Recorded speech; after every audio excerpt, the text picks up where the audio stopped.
that the floor is yielded to you to move for the second reading of the bill. Thank you, Mr. President. I'm Samuel Lalong, representing the good people of Plateau South. Mr. President, I rise to move for the presentation of this bill for the second reading. You can go ahead.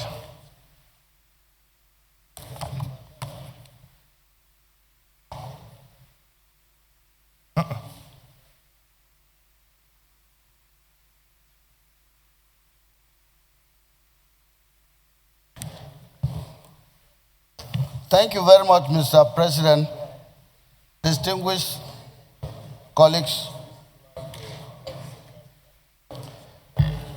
Mr. President, once again I rise to lead the debate on the general principles of the Electoral Act 2025, the Repeal and Enactment Bill 2025. This bill as late presented in this hallowed chamber for the first reading on the 8th of October 2025. It's not a mere amendment, but a comprehensive reform, a repeal and enactment intended to provide Nigeria with a strong, more credible and more inclusive electoral framework. Mr. President, distinguished colleagues, the 2023 general elections tested our democracy in profound ways.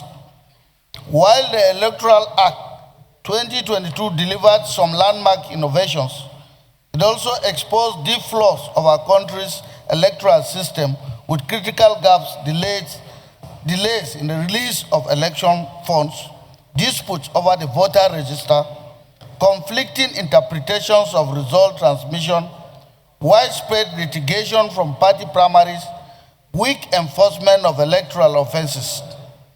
Nigerians expect us to respond not with patchwork corrections, but with a holistic, future-facing law that restores faith in our elections.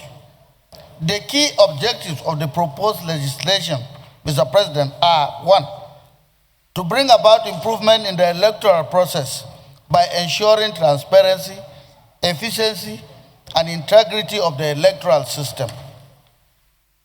Two, to ensure there is free and fair competition where all political parties are given equal opportunities to compete favorably in elections.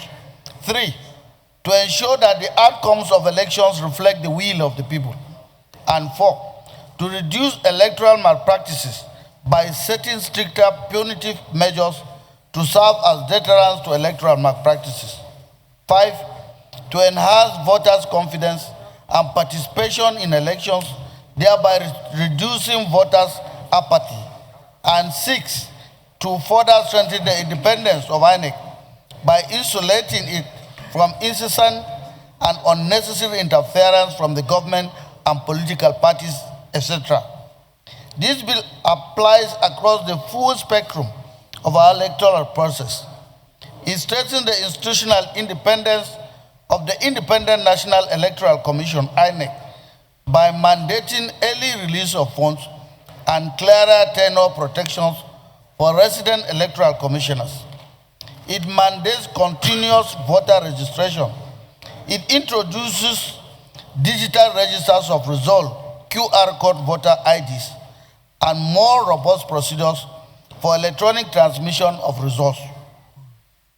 It sets stricter timelines and clearer rules for party primaries, candidate nomination, and replacement in cases of death or withdrawal. It reviews campaign financing ceilings and enhances disclosure requirements. Most importantly, Mr. President, it imposes tougher penalties for electoral offenses from vote buying to false result declaration. Mr. President, distinguished colleagues, this bill is about more than election day. It is about strengthening the very foundation of democracy. If we get it right, we will restore public trust, reduce post-election disputes, and empower INEC to function without interference. If we falter, we risk perpetuating a cycle of contested elections, judicial overload, and declining voter confidence. On this note, I therefore urge my colleagues to support this bill so that we may subject its provisions to the necessary scrutiny in committee and incorporate the voices of Nigerians through the forthcoming public hearing. Mr. President, distinguished colleagues, I humbly submit that in compliance with Order 76, Sub-Rule 3 of the Senate Standing Orders 2023, as amended, the Electoral Act 2022, Repeal and Enactment Bill 2025 will not impose financial obligation on the Treasury of the federal government and therefore deserves the consideration and passage of this Senate. I so move. Okay, let me start.